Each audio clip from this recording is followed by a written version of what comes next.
Welcome to Coleman Report Live. I'm Bob Coleman. We're talking Main Street and the small business lenders who help it grow. Lance, good to see you. Katie, as always, good to see you. Chris, our weeklies with Tuesday.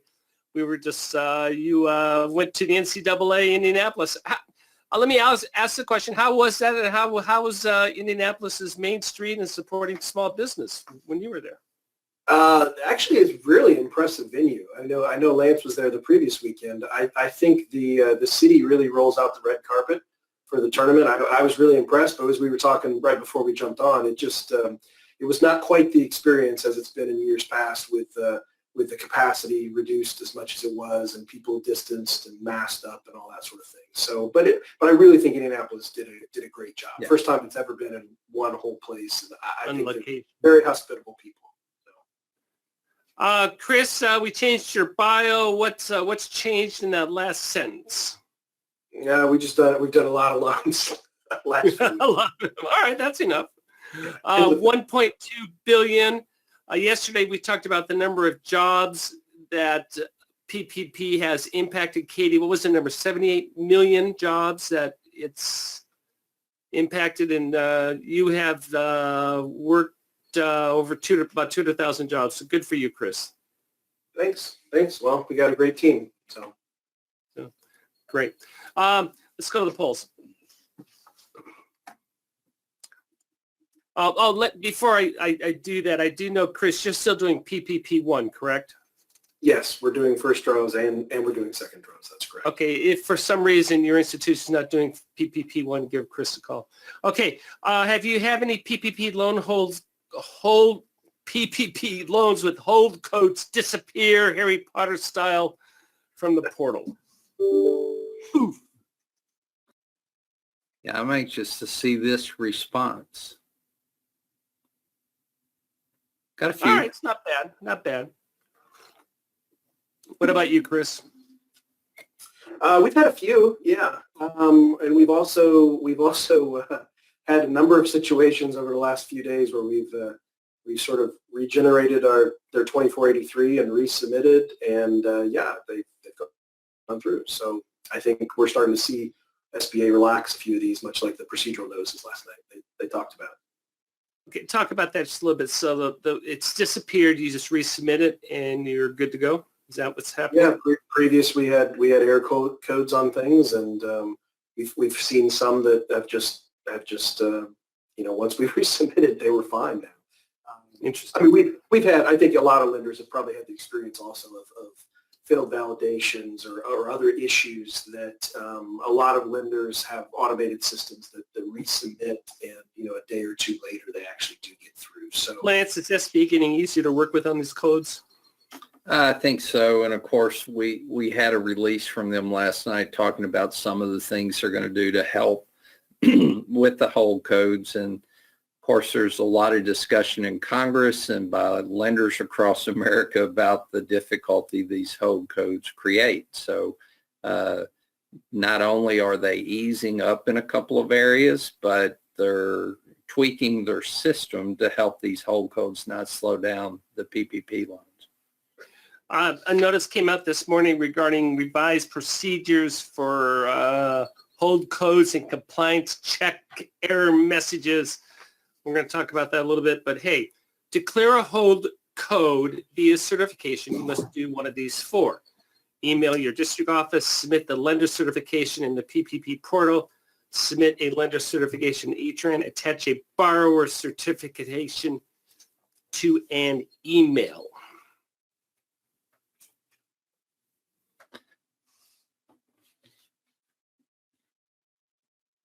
How'd they do, Lance? They did great. I think everybody's gotten so accustomed to everything being done in the portal that was a slam dunk for them. Yeah.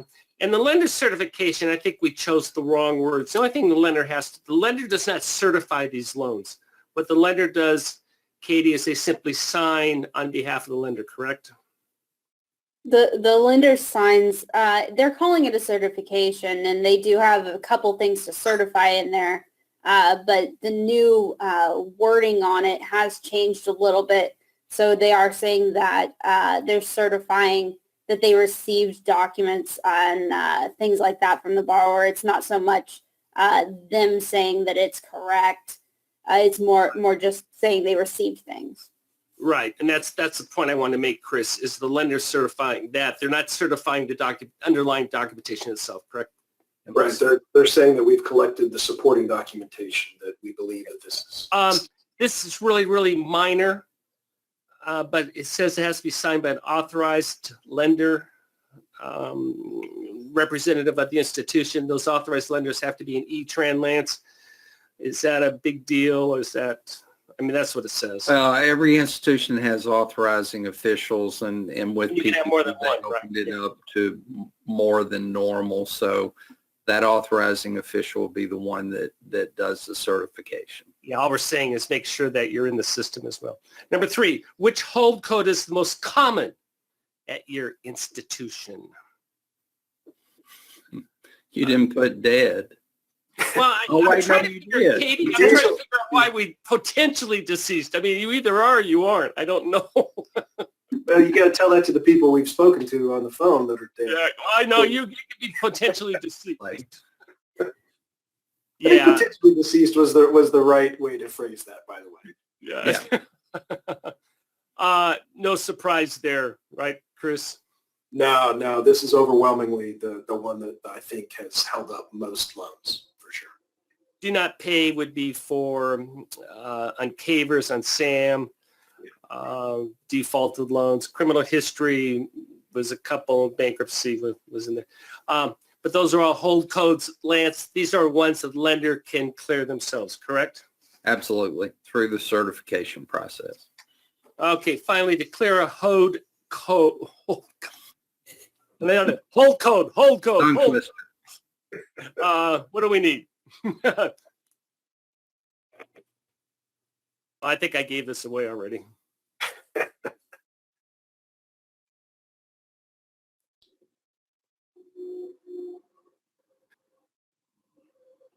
We need a written borrower certification. That's correct. We need supporting documentation from the borrower. That is correct. The lender must approve the certification. That is incorrect in terms of approving the documents. That's what we're going after. And we have an authorized lending official must complete the certification. Lance, how did I do with those answers? You did very good, Bob. Right. Very good. Well, I'm going to move off from hold code. And we're going to turn it over to Katie to talk about President Biden. Yeah, so we've all been waiting for this PPP Extension Act to get signed. Like I said, there was no problem getting this done before the end of the month, but we are cutting it a little bit closer than I probably would have liked to see. Maybe it would have been better over the weekend, but at 2 o'clock today, the president is expected to sign the PPP Extension Act. I think you can even watch it on C-SPAN if you want.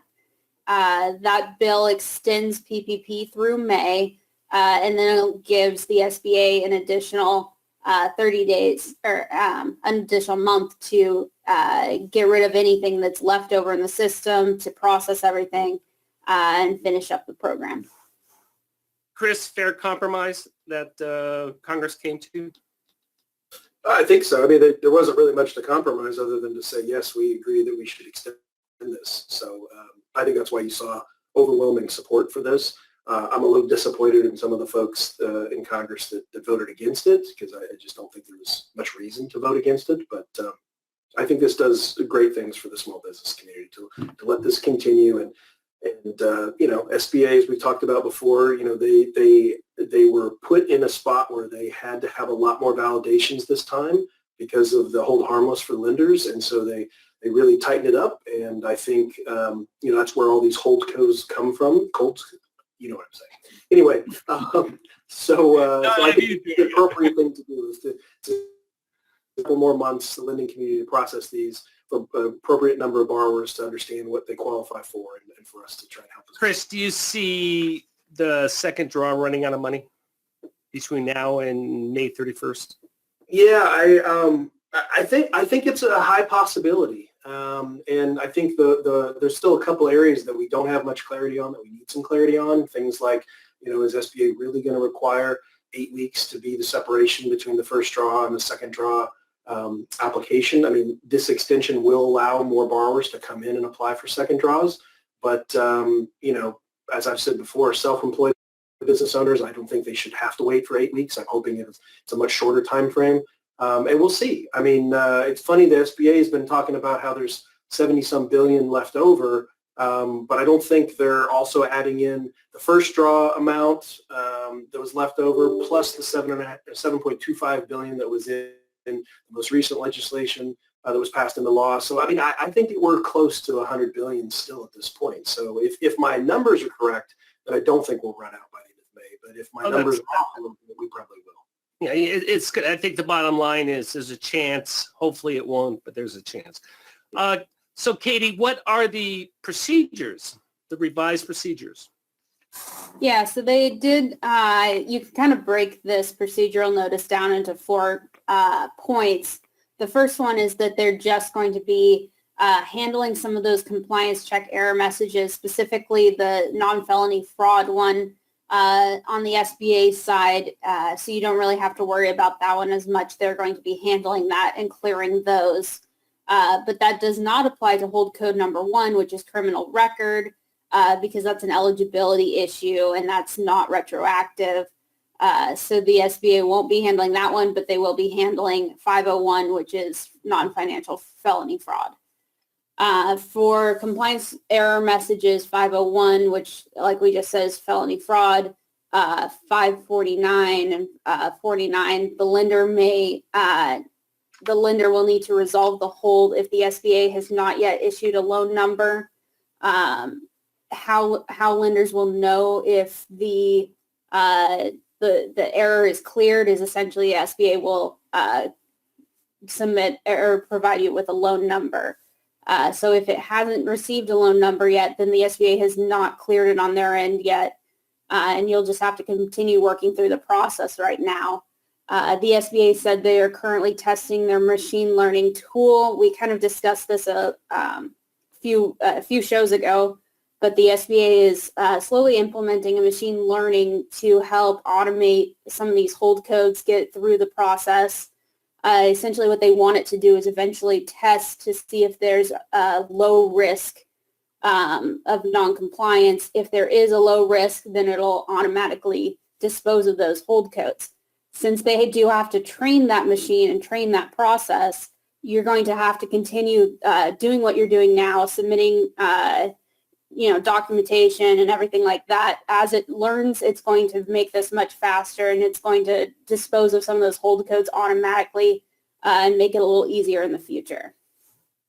I would like to know the background on why they're calling it machine learning as opposed to artificial intelligence. I'm sure there's a fun story. Don't worry. I won't, but I'm just curious.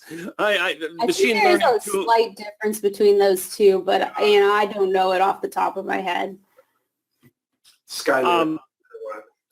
Yeah. And finally, what's the updated hold code certification? Previous slide, Michael. Yeah. So the updated certification now says that the lender is relying on the borrower's written certification and supporting documents to resolve the hold codes or compliance check error messages. That was just added to the end of the certification. And the idea was to make lenders feel more comfortable filling out these certifications in that they're not certifying themselves. They're certifying that they received these documents. The documents look good, and they're handing them, or they're approving it. Then it's not so much them looking through the documents and sorting it and making their own decision. They're relying on the borrower certification. Great. And again, the certification is that we have the documentation, correct? Yep, we have the documentation, and we have the borrower's written certification. Kevin asked a question. I love the question. It says, Kevin, how do you get rid of this applicant potentially deceased code? I just got one this week. Well, Bob, that one is not, you just have to have some identifying supporting documentation, something like a social security card, a driver's license, Yeah, something sure. that just proves that they are not passed away. Yeah, I will certify to you I am alive and kicking.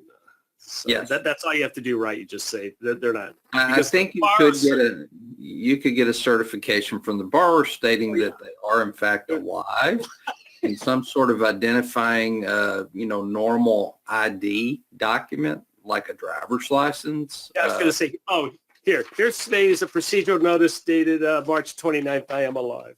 Yes. We had a borrower take a photo of himself with his driver's license, like it blew it I out, love it. which I thought was good, actually. That was a good compromise. All right. Well, the good news is, I guess that's an easy one to clear. Let's see. Carla asked a question. It's not a dumb question. It's a great question. It says, all this talk of hold codes pertain to forgiveness only, or could a hold, and she typed in hold code also be preventing lenders' fee payments in a second round PPP loan? So these hold codes are simply for PPP applications, right, Chris? Yeah, originations. That's right. And no, you would not get a processing fee on a loan that has a hold code on it, because that means you haven't been able to fund it or get a loan number in order to fund it and then put it on your 1502. So how do we receive the information that a forgiveness app is in limbo or is being turned down? Or That's the in the lender, forgiveness portal. yeah, that's the forgiveness side, and that's a different matter entirely. right, that's what I'm asking. Yeah, that would be between the lender and the borrower, reporting back. because the lender is the one who makes that recommendation. Yeah, well, but then SBA has the ultimate say on it and comes back to the lender and says, yes, these 72 are fine, 100% forgiven. These 6 are not, and here's why. Or what oftentimes they'll ask for is more supporting documentation. But your lender is who will be interfacing with SBA on that to get back to the borrowers. Jody wants to know, has forgiveness process for second draw loans been implemented? Well, I would imagine the forgiveness process is going to be very similar to the existing forgiveness process. I haven't seen anything new, but it most likely is going to be the same. When do you anticipate that forgiveness window to open up, Chris? When does that happen? We haven't got any word yet out of SBA on it. So, my guess is, the earliest second draw PPP loan would have been made in January. So let's go at least, 3 months out, which is, that pushes it to probably end of April. I would expect mid to late April we'll probably start seeing some regulations on that, even though, again, they have a deferment as well, just like first draw. So it's going to be a little bit. I think SBA's had enough on their plate they've been pushing out lately and trying to keep up. Well, Russell asked a great question, Lance. This is, can lenders choose not to process an app if they don't want to, specifically for individuals with non-financial fraud felonies? Yeah. Yeah, if you don't want to do it, you don't have to do it. Right. And that's, Lance, we talk about that repeatedly, that this is a bar, but the lender can go above that bar and implement their own policies. Just because SBA says we can do it doesn't mean we have to do it. Absolutely. And there may be levels of this, by the way. I'm having a conversation with my COO later today about some of these criminal histories of what they are. How severe are they, and are we comfortable making some of these now? That some of the it's your call. Yeah. Very good. Great question, Russell. Well, Okay. and I think it's an important question too, Bob, because let's say you make the loan, there's a problem with it, SBA denies forgiveness, then you have that person as a customer for That's 5 right. years. That's right. John says pictures do not work. So there. And Craig, I'm gonna have to. I want information with it, yes, but I think submitting a photo, hopefully they don't have sunglasses on like Weekend at Bernie's, but yeah. That's right, or Elvis Presley. Okay. All right, back to serious stuff. Business change of ownership in the PPP environment, Lance. What are we talking about on Tuesday? Well, I think business acquisition or change of ownership loans are an important area of SBA lending. I think it will be a very active area of SBA lending over the next year or two. We've got quite a number of businesses that may have closed. There's going to be some business acquisition opportunities there. We probably have some fatigued small business owners that'll be looking to sell as well. And then you still have the baby boom generation that are, moving toward retirement and looking to sell their business. I just know in my personal walk as an SBA lender, a lot of business acquisition opportunities are on my desk. So we're going to try to give you best practices to make a compliant business acquisition loan using SBA.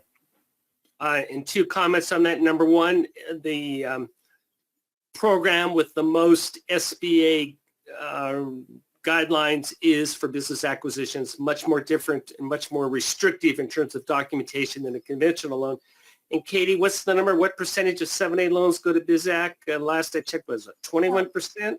Is that? I don't remember, but that sounds about right. Yeah. So, so a lot of the portfolio is in that area. Very good. Well, and last question, Katie, maybe Chris, when are we going to get the 504 refi information? Katie, you said last week. You said weeks, not months. Yeah, I don't know about that one. Oh, the refi? Yeah. We still haven't really heard that one yet. I know they gave us a little bit of a teaser with some information, but we still have a lot of questions on that. So hopefully we'll get some more documentation and guidance on that maybe next week. I would hope in the next coming weeks, really, because this program would be a great opportunity if we could tap into it. Just we need to know all the rules first. Yeah, we're picking on Katie because she was quoting someone who said it's going to be weeks, not months. Who said that? That was going to be for the restaurant revitalization that program. one. That's what they were quoting. Do we have that one yet? No, that one's not out yet either. Very good. And these are, by the way, ahead of the forgiveness regs on draw 2. So it's going to be a little bit. Okay. Yeah, we have enough content for you. Hey, thank you all for joining us. We appreciate your time. Chris, good to see you. As always. Lance, thank you very much. Katie, good job. And thank you for joining us today for Coleman Report Live and for supporting America's Main Street, one entrepreneur at a time. Have a great day. Yeah, no pig, suey stuff. No. No, put it down.